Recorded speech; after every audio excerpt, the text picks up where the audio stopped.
Which company had the better last 5 years, WWE or AEW? As of the past week, with Double or Nothing, now Double or Nothing, AEW itself has really been around for 5 years as a whole up, time period. So we figure at Elite Heat, what better thing to do than debate who had the better last 5 years? Kevin, how you doing? I'm good, pal. How are you?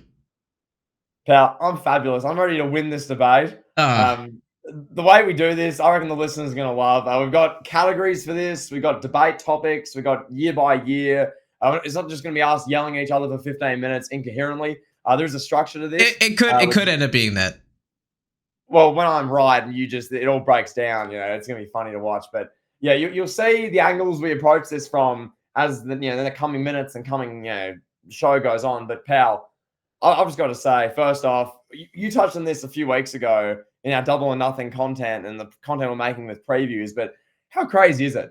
5 years now, like officially 5 years. That's not a new company. 5 years is a damn long time, and that's how long AEW's been around now. First off, just what do you reckon? 5 years. Wow. Yeah, it's pretty unbelievable, honestly. Like in 2017, like in the dark days of WWE, like 2017, 18, it was just unfathomable that they would be like a legitimate, like an alternative, you know? And now we're here, and AEW is that. I mean, they have their moments. They've been in a funk per se since like the MJF storyline with Jay White. I would say that kind of started their funk. But overall, in the grand scheme, in the 5 years, AEW has been a good product, especially the first 2.5, 3 years of their existence. It was a damn really good product, and they've had their ups and downs since then, but they can always turn the corner. And yeah, it's just great to have like a company that's completely different from an identity standpoint, from a presentation standpoint, from a character standpoint. It's for the most part entirely different from WWE in a lot of regards, and it's pretty refreshing. Yeah, it's been pretty cool to watch generally. Just to double over what you've just said there. I mean, 5 years ago, 6 years ago, when we're literally watching some of the worst content ever put on from a wrestling TV point of view, Dean Ambrose getting injections up the butt, Drake Maverick pissing on Robert Roode's robe on the same episode of Raw, Baron Corbin's heel stable with like heel McIntyre getting an hour of TV time every week punching Finn Balor. You got the McMahon family out on Monday Night Raw, literally all there apologizing for how bad the show is, promising it'll be better in 2019. And then 2019 was worse. So, yeah, pretty crazy times. Now we've had 5 years of AEW. A lot of good in there, a lot of positives, a lot of things which were fantasy or dream matches or moments or wrestler returns have happened because of AEW. So I guess before we get into the heated, nasty debate, pal, I just want to shout out, AEW generally, and shout out WWE for, lifting their game, particularly in the last few years, as a response to AEW and as a response to what's been going on. If AEW never came into the picture, God knows what would be happening nowadays. We'd probably be watching babyface Roman Reigns main eventing his 10th WrestleMania, getting showered with booze, as Vince McMahon's like, who cares? Well, Yeah. Well, AEW didn't get Vince McMahon in the legal trouble that he's in, so who knows where we would be? But Vince McMahon probably wouldn't be laughing in the back as Roman is getting booed. Yeah, we'll discuss that. So yeah, there you go, pal. I think without further ado, we'll just cut straight to the chase. Yep. I call these the 7 pillars. Yes. Most times we do debates. We have like better in ring, better mic skills. We like debate which one's better than the other. We're gonna do a similar thing for here. This is generally speaking over the 5 years. This isn't a right at this very moment on June 1st, 2024 thing. This is as a whole body of work over the last 5 years. So firstly, pal, we're going to kick this off. Character development. Ooh. Yeah, I think this is WWE. I wouldn't say WWE in a landslide, but it's close to it.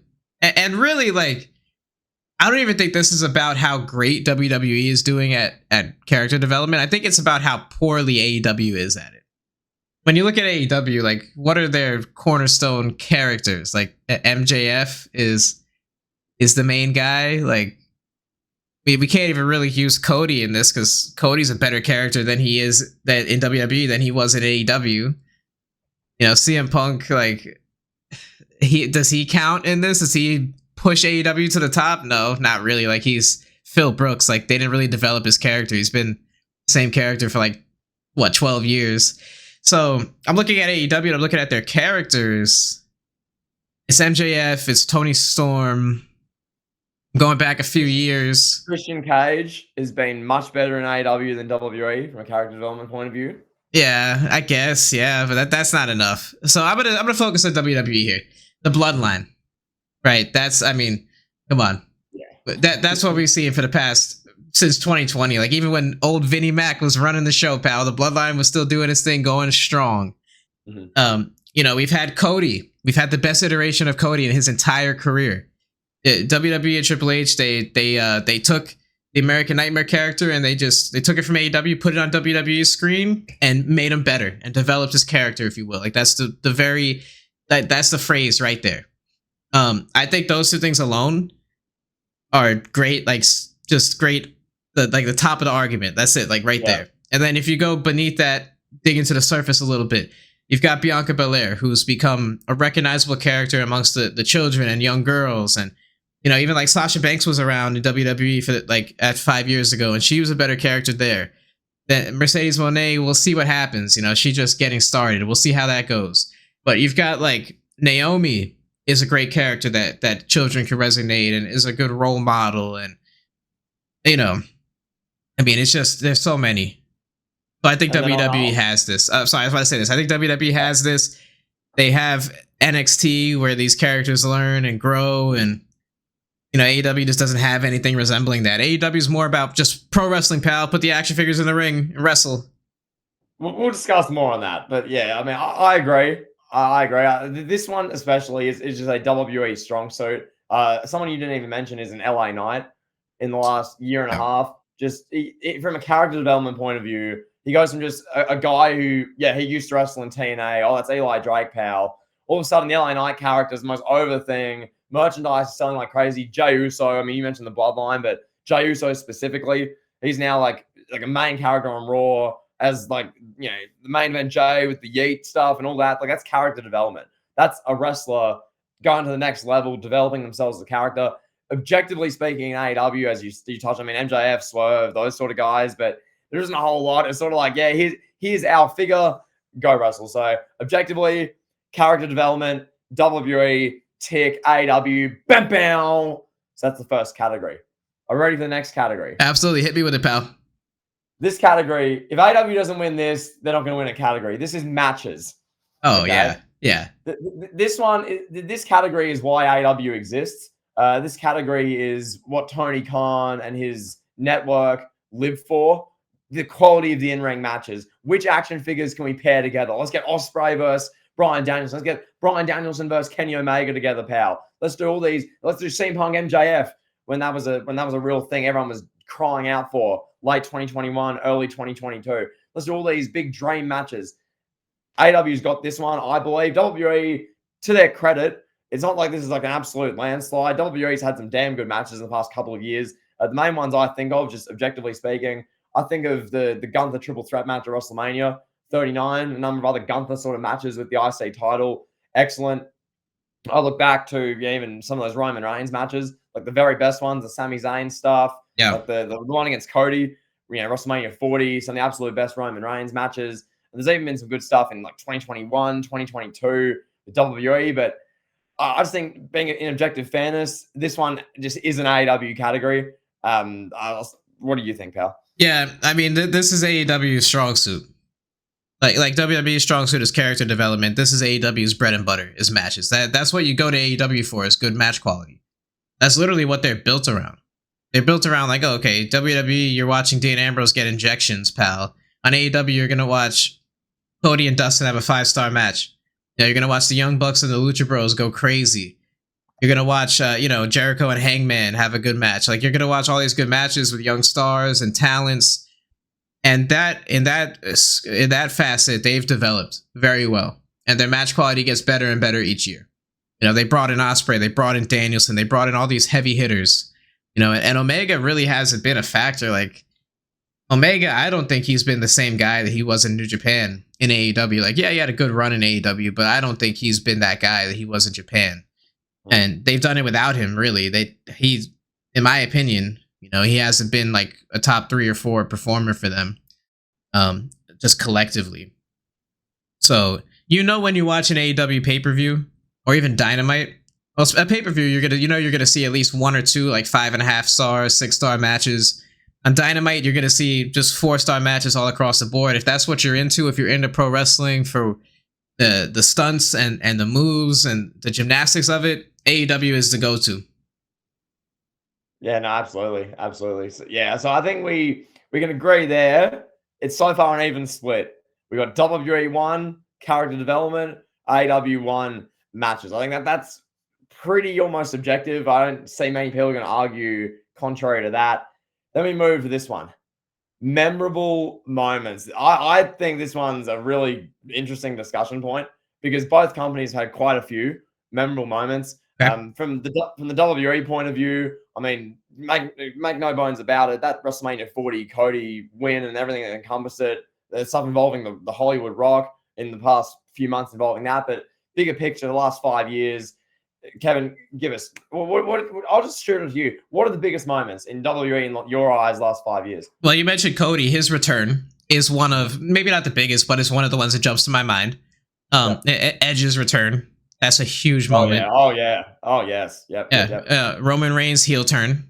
That's a huge moment. Roman Reigns and Paul Heyman aligning, and this Roman Reigns, the character change, like that whole thing is a big moment in and of itself. Man, there's been so many. Like I'm trying to think of some others. Like, Bianca Belair and Sasha Banks main eventing WrestleMania 37. I mean, 2 women of color main eventing WrestleMania. That's absolutely incredible and an unbelievable moment. Just like McIntyre, McIntyre winning the championship. That was a massive moment. Like his whole Royal Rumble and the stuff they did with Brock. That kind of stuff was really good. Yeah, I mean, there's been so many, and I'm curious to see, because you said that AEW has some, and they're in the discussion here. And I definitely when you look at AEW, you've got CM Punk's. I mean, that's big. Like that propels them right to the top of the conversation. Is the fact they brought CM Punk back to wrestling. That's big enough to help carry them in this category. But I want to know what else you got.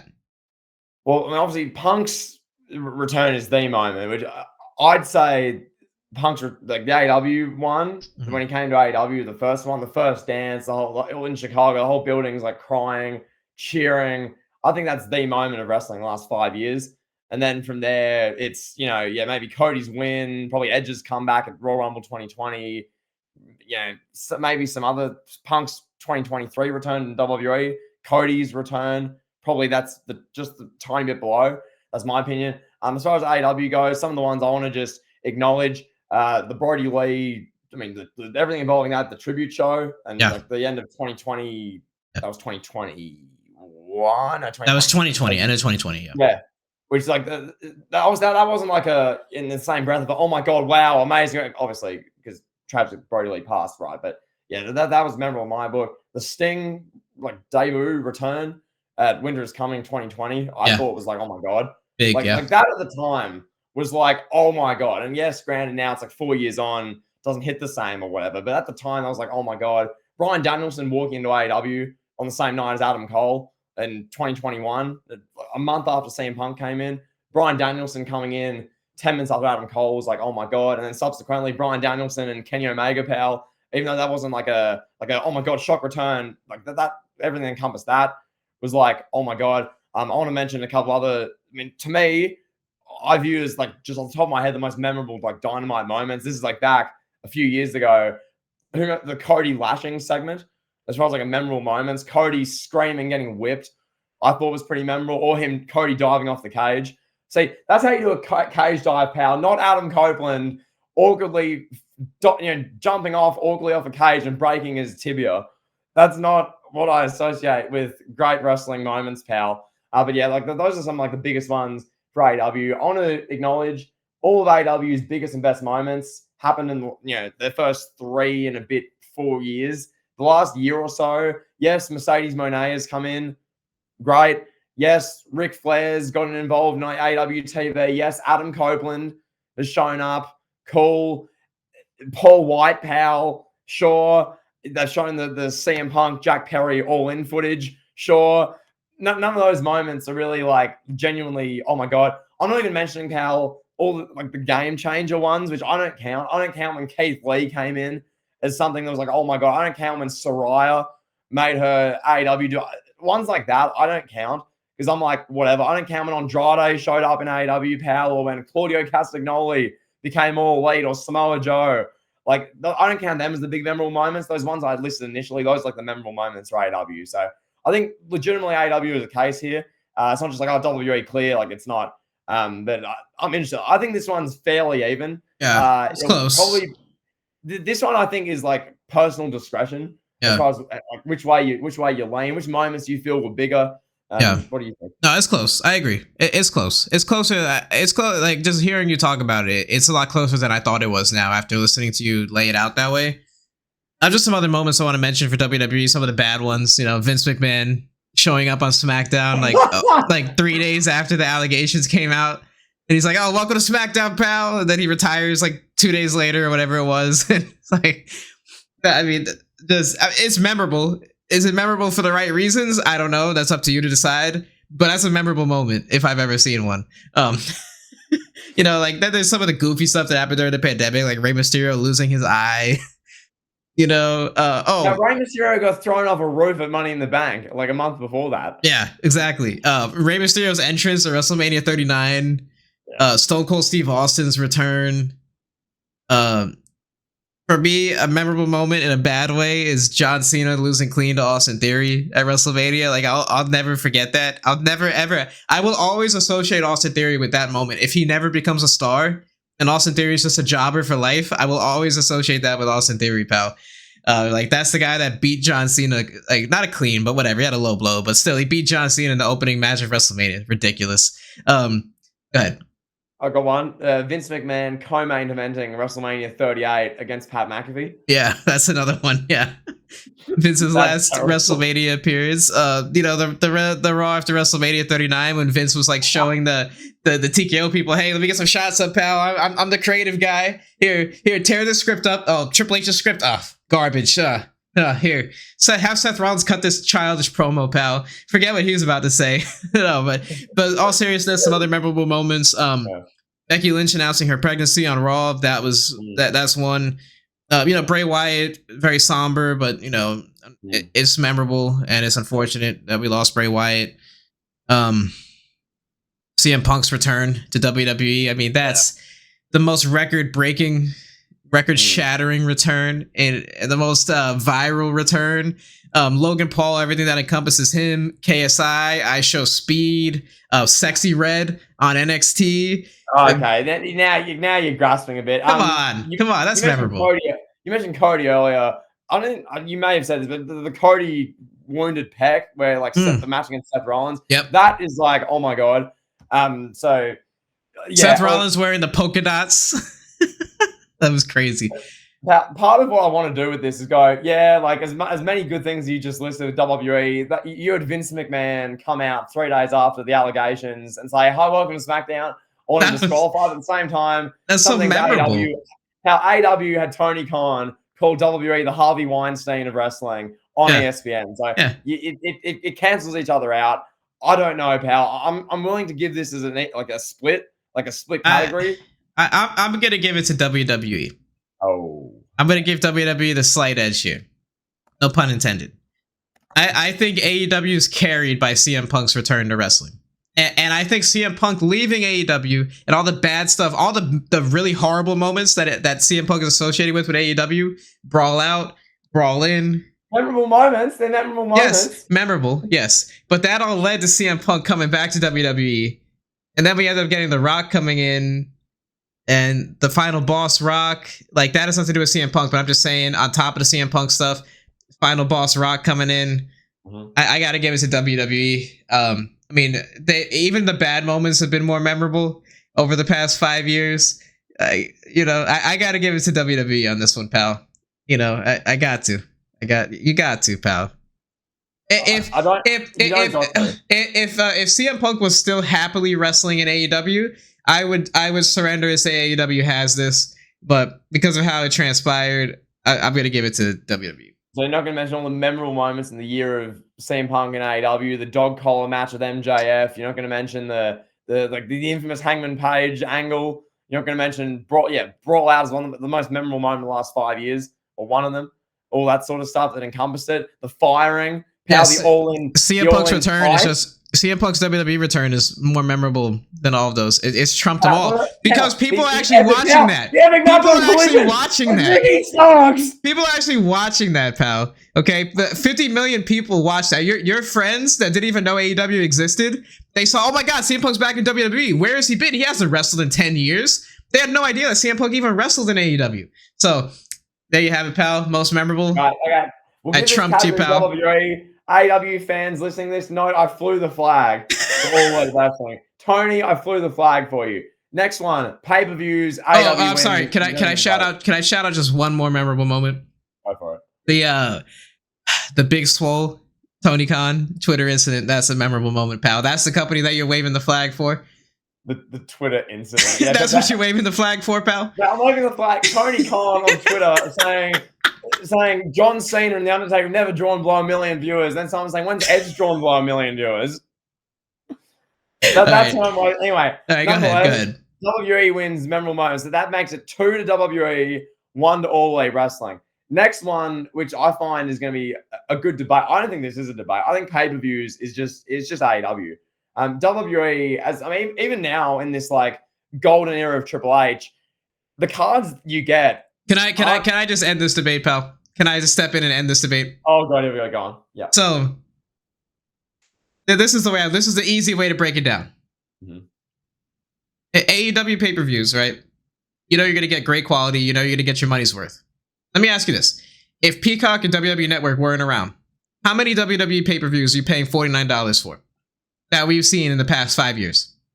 Like WrestleMania 39, WrestleMania 40, like Royal Rumble 2020, Survivor Series 2023. Like you're paying like a handful. You're paying for like a handful of WWE pay-per-views. Like I'll be generous. I'll say I'm paying for like 8 pay-per-views. I'll pay $49 for 8 pay-per-views that WWE's done over the past 5 years. I'm not paying for any Saudi shows. I'm not paying for even Triple H's King of the Ring and Triple H. Some of these Triple H shows, like I'll pay for Backlash Puerto Rico. I'm not paying for like Money in the Bank in Saudi Arabia. Elimination Chamber in Australia with Rhea Ripley versus Nia Jax. Yeah. I'm not paying $50 for Payback last year in Pittsburgh. You know, like AEW's got this. Yeah, it's a landslide. Yeah, I mean, one company does like 5 pay-per-views a year. The other company does 11, 12, and the WWE shows now. It's like like King and Queen of the Ring versus Double or Nothing. We discussed this last week. It's like not even close. One is a card, a lot of effort and a lot of thought behind it, and trying to put the best action figure matchups possible to make it a great 4.5 hour show. The other one is literally, let's put these guys out there. It's like, okay, sure, whatever. AEW clears this in a landslide. That's going to be WWE 2, All Elite Wrestling 2. Now, pal, this category is going to be an emotional one. Oh, this God. is promos. Oh, okay. All right. Do you want to kick this off or do you want me? Pal, I want you to kick this off. I want your stance, your opinion. Keeping in mind, before you argue, keep in mind the great promos AEW deliver us, like the Adam Copeland, Rah Rah, We're the Revolution promos. Keep in mind Cody's Anthony Ogogo promo in 2021 that changed wrestling. Or 2020. No, 2021. 2021. The promo that changed wrestling. I know, but in all seriousness, I'll just kick this off. I think this is WWE pretty clearly. Not even close. WWE's promos, and I remember a Twitter back and forth I had 3 years. This is in 2021, so keep this in mind. This is in mid 2021. This is when Edge is in WWE, building up to WrestleMania 37, when he's like the main babyface in WWE, and this is when CM Punk was in AEW for a few months or whatever, or not even whatever. I said, who's a better promo, CM Punk or Edge? And I was saying, well, I mean, Edge, because at the time, Edge cuts his promos within kayfabe and cuts damn good ones. Edge doesn't need to break the fourth wall all the time to cut good promos. as is the case with CM Punk before he's actually done some good stuff since. Point being here, a lot of AEW's promos rely upon a reference to WWE, a reference to Vince McMahon, breaking the fourth wall, saying things you probably shouldn't be saying to try and progress a storyline and progress a build, because the storylines are lacking up most of the time. WWE's promos, the Bloodline. I mean, this is another one of these arguments, pal. The Bloodline, case closed. All these segments, 40-minute promos in MSG, where it's just Roman Reigns bullying Jey Uso, Jey Uso crying, sobbing, low blows, tears. This to me is clearly a WWE thing. WWE takes this, pal. And one more example before you go. Look no further than the MJF promo at AEW Double or Nothing 2024. He cuts, albeit a good promo, like a feisty promo, an amped up promo. All people are talking about was his, I don't need a New Japan, I don't need a Vince McMahon line. All people are talking about is his WWE reference. And that's been the case a lot of AEW promos the last like 5 years. So that being said, pal, I'd say WWE takes this. Thoughts? Right, and I'll just say this about the MJF promo. If AEW didn't have the reputation that you brought up of like, oh, everybody mentions WWE, like you could take the worst promo in the world or someone who's not very good at promos. Like I'm struggling to think of a name, like Keith Lee. You put Keith Lee out there. Keith Lee is like, I got an opportunity from Tony Khan that I never got from Vince McMahon.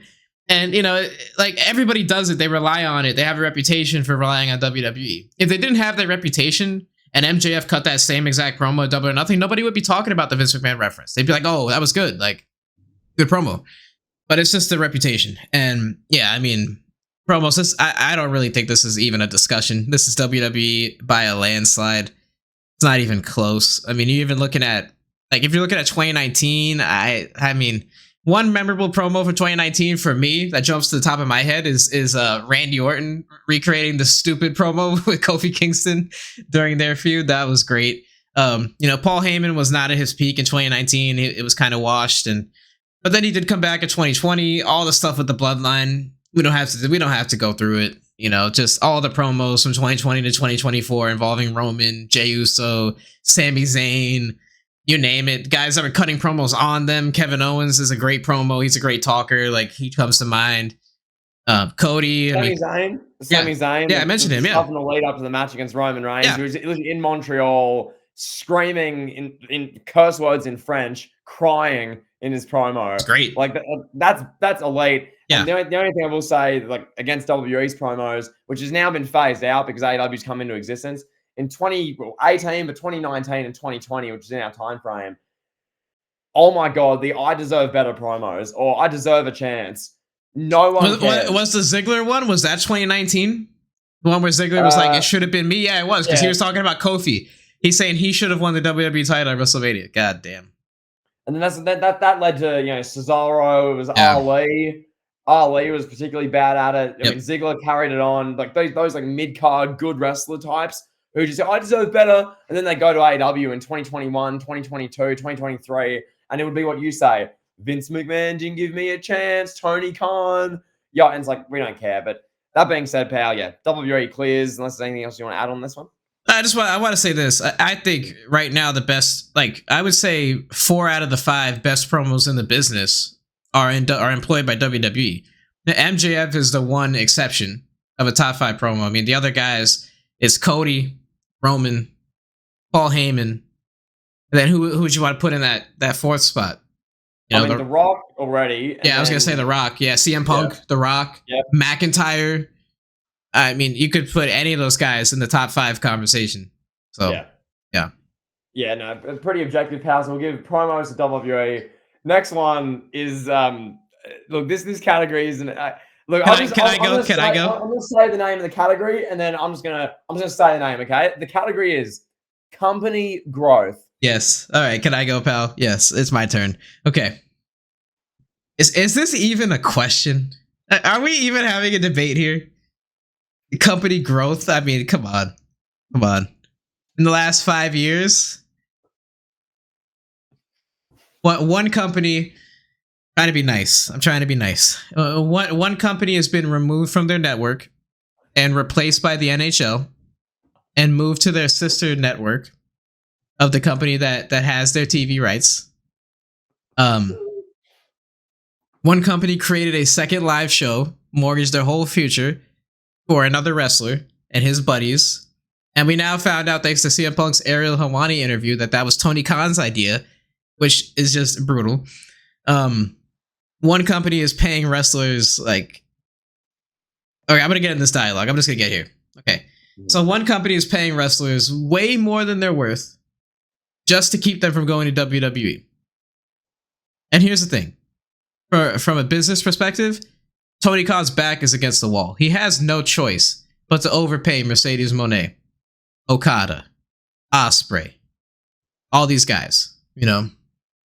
Because then how bad does it look on Tony Khan's part, right?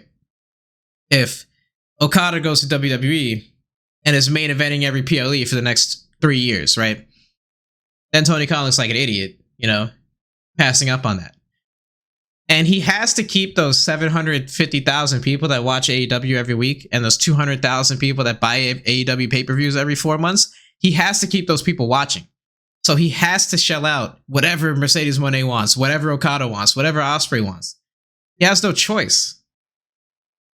Now, does he have to do that for Adam Copeland or Chris Jericho? No, that's the thing. He doesn't have to. Like, you got it, but if your company is like, oh, I put on the best matches, you got to have Okada and Ospreay employed. You got to have Jay White employed. You got to have all these great wrestlers employed. You got to overpay for them at this point.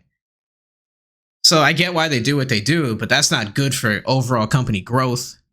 You know, when you're paying these guys, Ospreay, Okada, Mercedes Moné, I don't even want to know what those people are making collectively. And you're not bringing in a fraction of the income. You're paying them all that literally just so you can keep the 750,000 people watching. You know, like once CM Punk left, like what are you gonna do? You know, you got no choice. I don't know. They're in a really tough spot, but just to not dunk on AEW anymore, I try to say that as nicely as possible. WWE, I mean, their growth is obvious. They sold the company for one. Sold the company for like $12 billion, $9 billion, whatever it was.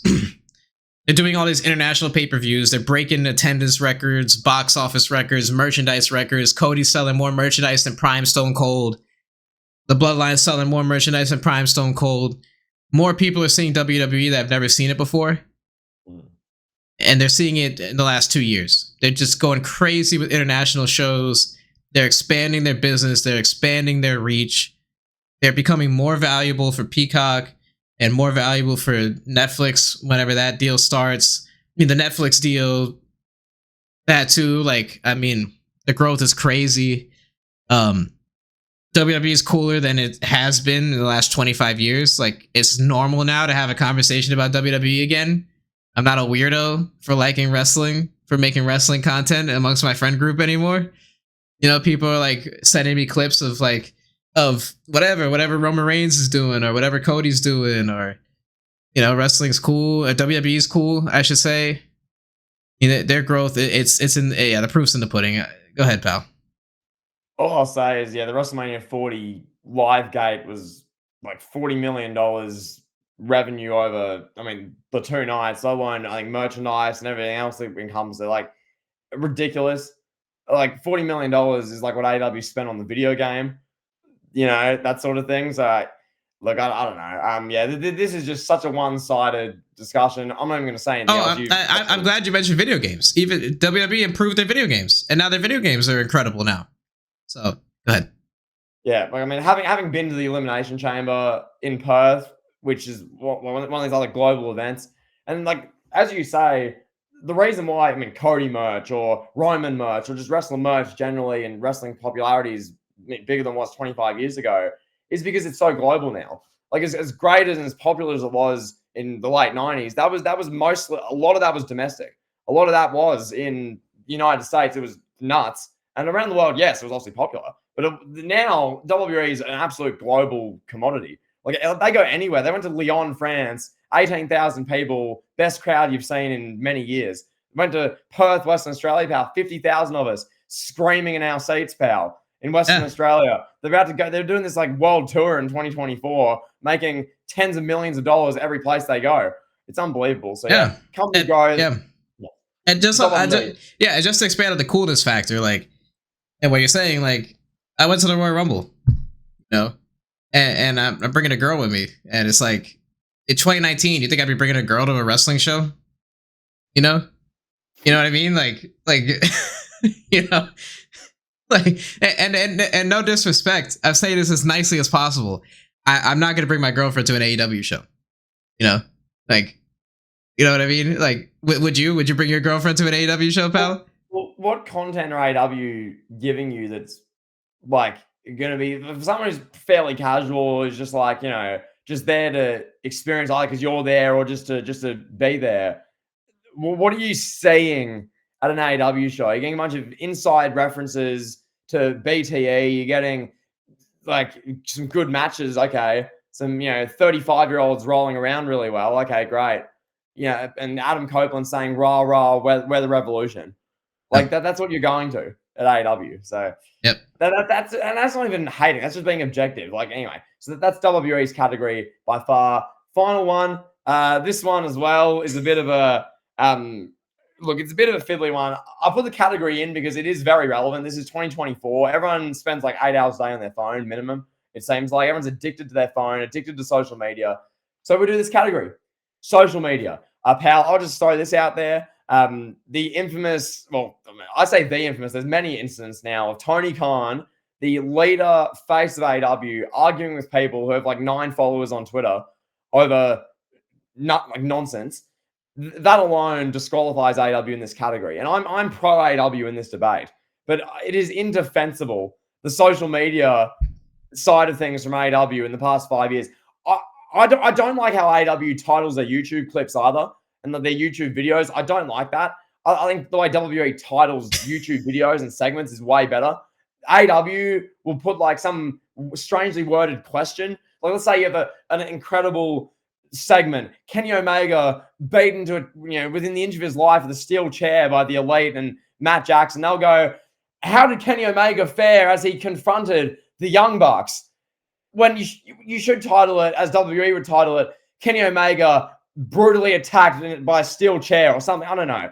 Like, it's the titling, it's the social media use from Tony Khan and leaders in the company, wrestlers, how wrestlers use social media, how wrestlers interact with fans is another big one. Social media training, press conferences, how you handle yourselves at press conferences. That's a big one. All this sort of stuff, pal. This one, I'll pass it to you, pal. What are your thoughts? Well, I already mentioned the big swole Tony Khan Twitter exchange. That was rough. I mean, to put it like in a comparison, it would be like if Triple H, like, let's say WWE releases let's say they release Carmelo Hayes tomorrow, right? And Triple H is just like, oh, Carmelo Hayes wasn't a good wrestler, but hey, like, it's not a racist thing because like my EVP is black or whatever, like my CFO is black or is like, that's pretty much like Tony Khan like releases Big Swole. Everybody's like, hey, she's a good wrestler. Like, why did you release her? Then he's like, oh, it's not a racial thing because like I'm brown and people in my company are brown. And it's just like embarrassing, bro. Like, imagine Triple H.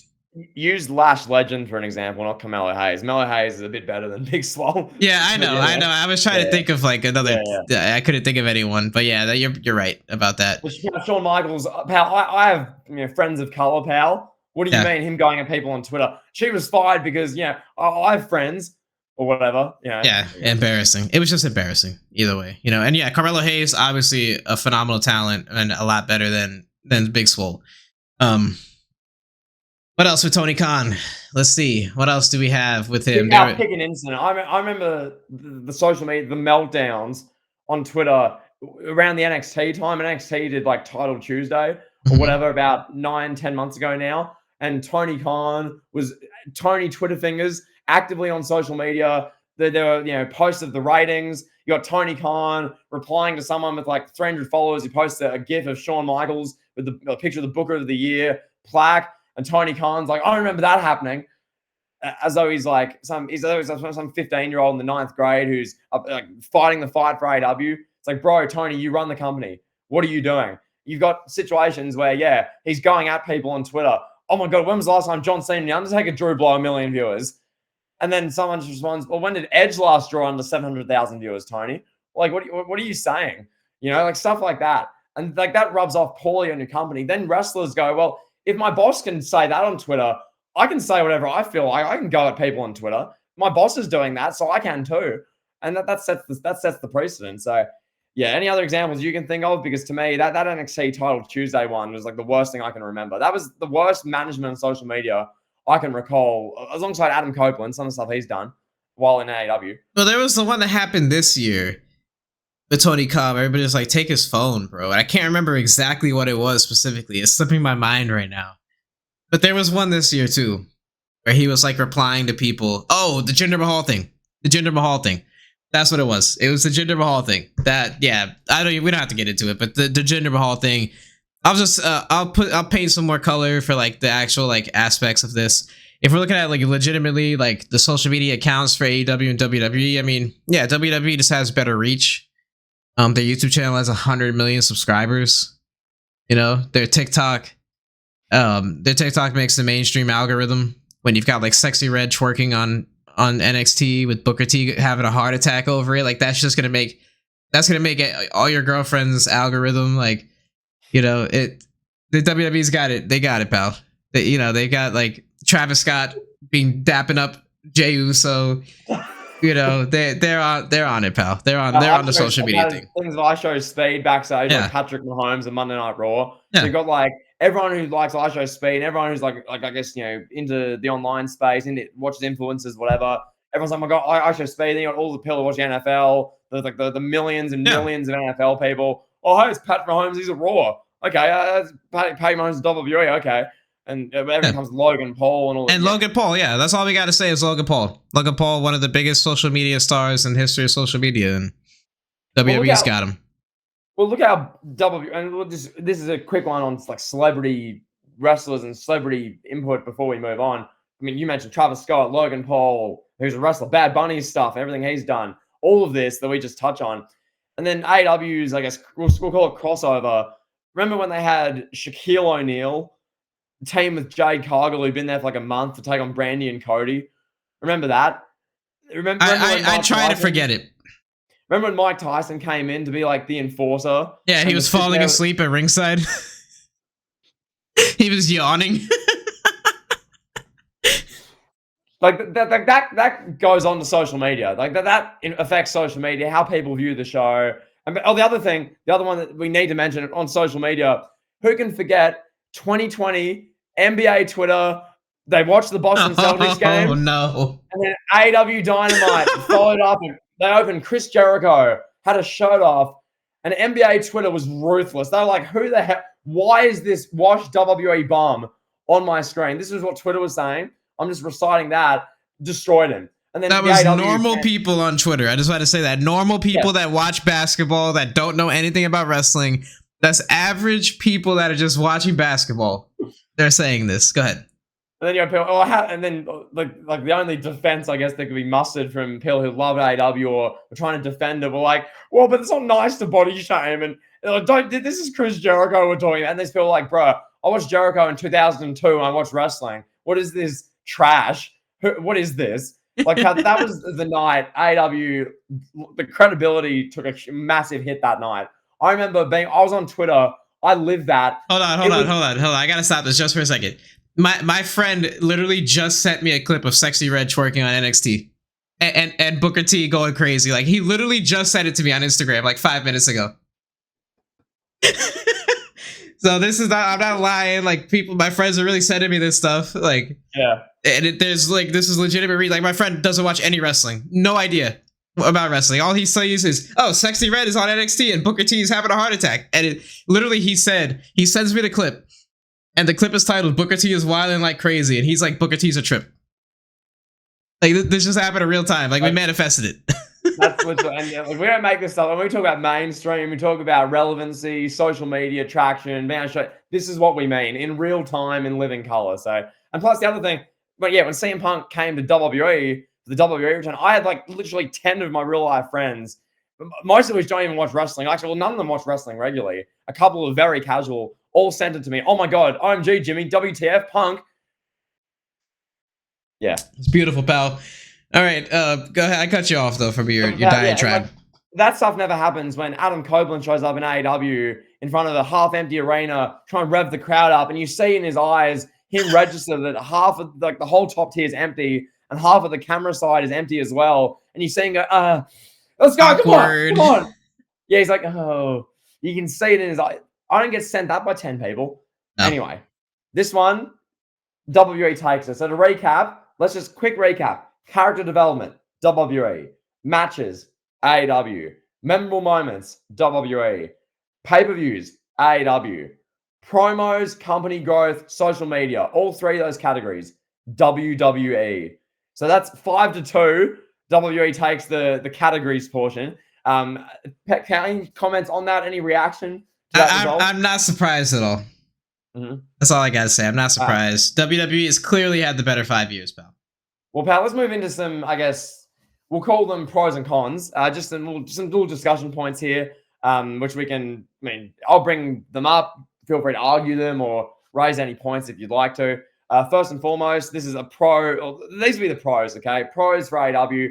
And for both companies, we mentioned a fair few negatives in our little diatribe before. This is going to be mainly the pros. So for AEW, pros, you touch on it, pal. Better pay for the wrestlers. And you touch on why. The pay's pay, pal. Money's money, pal. So better pay for the wrestlers. There you go. Well, hold on. I just want to add a slight argument to this. Mm-hmm. Now, you could argue that WWE's pay is better from the standpoint of like, you have a better merchandise opportunity. You've got better royalties with the success of the video games and the Peacock network and, you know, the crossover opportunities. You know, Bianca Belair has like a reality show, just examples like that. So you could argue that WWE has better pay in the long haul. Fair point. 2, better schedule. Pal, not even close. You can show up, work one show a week, barely do anything, smash a real glass window, and then be done for the week. Or if you're Miro, formerly known as Rusev, you work like once every 6 months, and you're still getting a nice paycheck. Or you're wrestling 6 live events a week. You're paying for your accommodation, you know, all this sort of stuff. Like, yeah. So there you go. 3, more creative freedom, pal. There's more creative freedom, probably only if you're a big name New Japan signing or an ex-WWE talent. More creative freedom. For the AEW true talent, but yeah, if you're a big name ex-WWE talent, plenty of creative freedom. You can walk into Tony Khan's office. Hey, I have a bucket list in the notes sheet on my phone that I want to wrestle this wrestler, this wrestler, and this wrestler. Give me 30 minutes to double or nothing. Let me wrestle them. And that's if you've had a New Japan or a Vince McMahon, right? Yes, if you had a New Japan or a Vince McMahon. If you haven't, good luck. Enjoy catering. Haha. Next, pal, this is an objective reason. This is a reason no one can argue. Oh, God. Not you, not little Timmy listening to our podcast, not 48-year-old Joey who's been watching wrestling since he was in a diaper. This is an objective reason, okay? AEW has more respect for pro wrestling as an art form. Bryan Danielson. Need I say more? Well, Bryan Danielson was employed by WWE in the 5-year span that we're discussing here. So next, WWE. Let's move to WWE. This one, we touched on a lot of it. We literally, you in real time as listeners, if you're listening to it or if you're watching this on YouTube, saw this happen. Mainstream exposure. You witnessed a friend of Kevin who knows nothing about wrestling sends Sexy Red twerking at Booker T from NXT. You visually and audibly heard that. Case closed. Objectively, mainstream exposure. And I'll just say this. Just for a second. Yeah. Booker T, who is, you know, he's not a Mount Rushmore guy or a top 20, top 30 guy. People that don't know wrestling at all, like my friend, knows who Booker T is. Bad Bunny had Booker T in a music video, named a song after him. And like the 10th man in AEW is not going to have that anytime soon. And I hope I don't eat this because, you know, I said this about WWE wrestlers and then Lil Uzi Vert made a song after Nakamura. I don't think the 10th best wrestler in AEW is going to be getting any mainstream exposure anytime soon, the way that Booker T has had. So go ahead. Fair point. Two, I mean, we touched on this, better attendance. I mean, there's all this argument and discussion at the moment in AEW, and there has been for the last over a year now, about them just moving to small arenas, doing what TNA did with the Impact Zone, having a really loud, really amped up audience. Bryan Danielson said he prefers more intimate venues. He said that in an interview.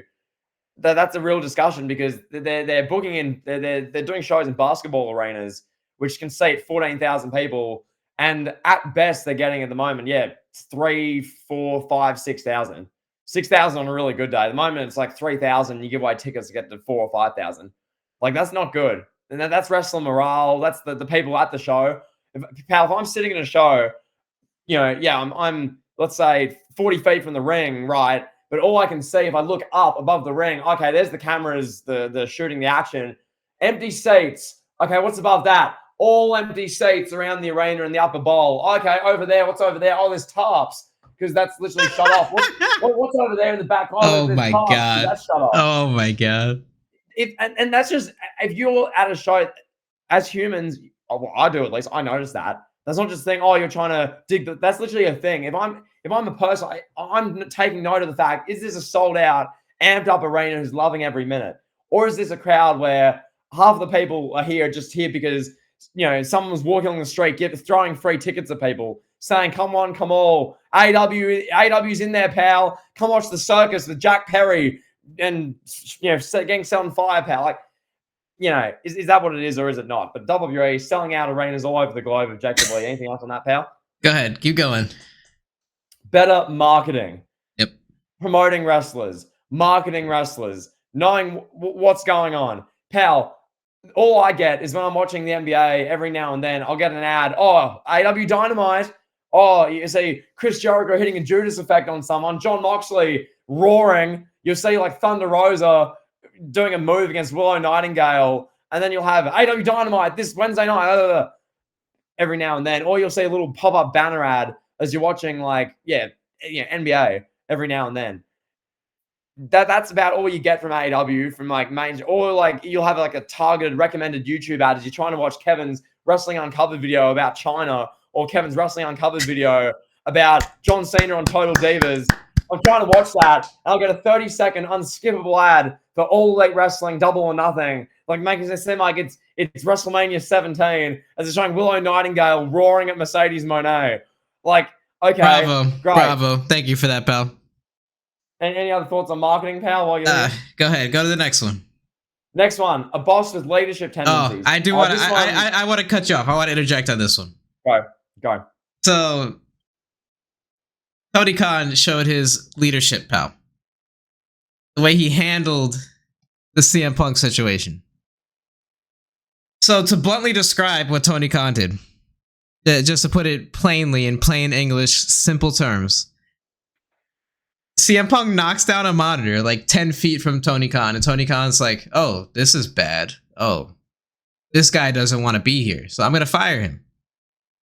So then he goes up on AEW Dynamite, live on TV or Collision, whatever it was, live on TV, on TNT or TBS, whichever network it was. And he says, I was afraid for my life due to Phil Brooks' actions. And then, we get a tweet a couple days later from Bryan Danielson. Oh, we had to do what was right. We did the right thing. We fired CM Punk. Then the story comes out. So Tony Khan tells Dave Meltzer, because, Dave Meltzer's got a direct line to Tony Khan, of course. Or someone that is feeding information directly from Tony Khan. That's not Tony Khan. Is feeding this to Dave Meltzer. Then the story comes out. Oh, Bryan Danielson is the head of the discipline committee. Bryan Danielson was the one that made the call to fire CM Punk, not Tony Khan. That's Tony Khan's leadership qualities. Now, on the other side, Paul Triple H Levesque. He goes out there, he's like, ooh, we broke records, ooh. And presumably, based on CM Punk's interview with Ariel Helwani, nobody knew that CM Punk was in the building. Only Triple H and a couple other big executives. No wrestlers knew. Seth Rollins, was he working a little bit for the camera? Probably. You know, he's probably working for the camera, trying to make an angle out of it because he's a good wrestler. But Seth Rollins was probably really pissed that CM Punk was there and nobody told him, you know?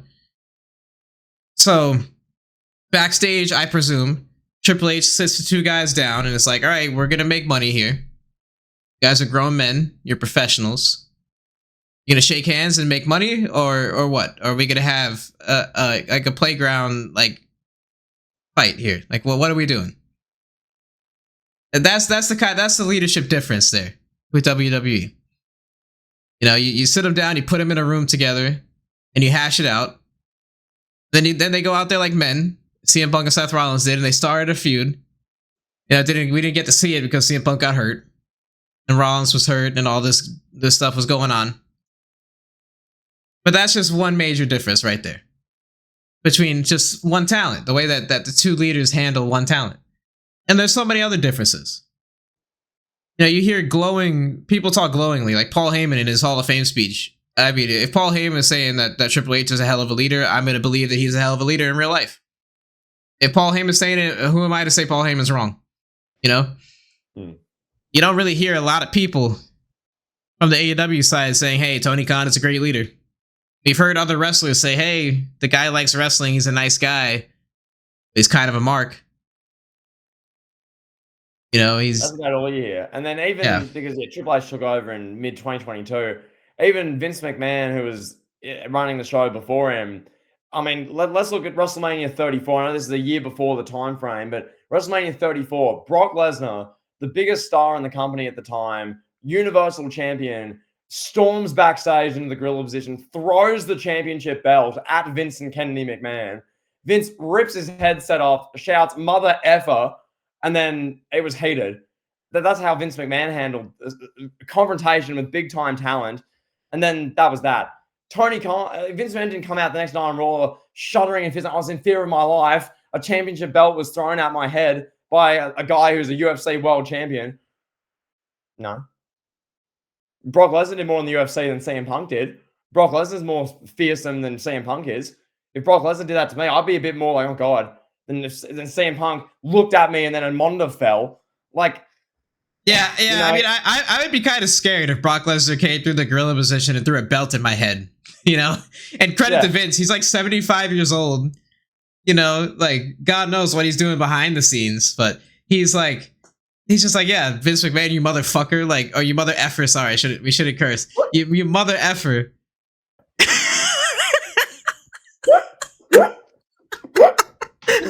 Late hate uncensored. Yeah, about Vince McMahon ripped the headset off and yelled "mother effer" at Brock effing Lesnar. That's pretty badass, bro. You got to give it up to him. Cool. Yeah. And Paul Levesque, no one would even dream of doing that because he's got like the locker room by and large thinks he's fantastic because he's got the best interest of the talents at Heart Pal. And he was a wrestler for like 25 years.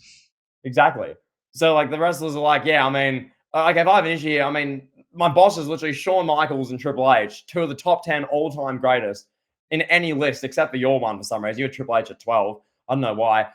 So yeah, that being said, Al, come on. Where's the sportsmanship? What is this, John?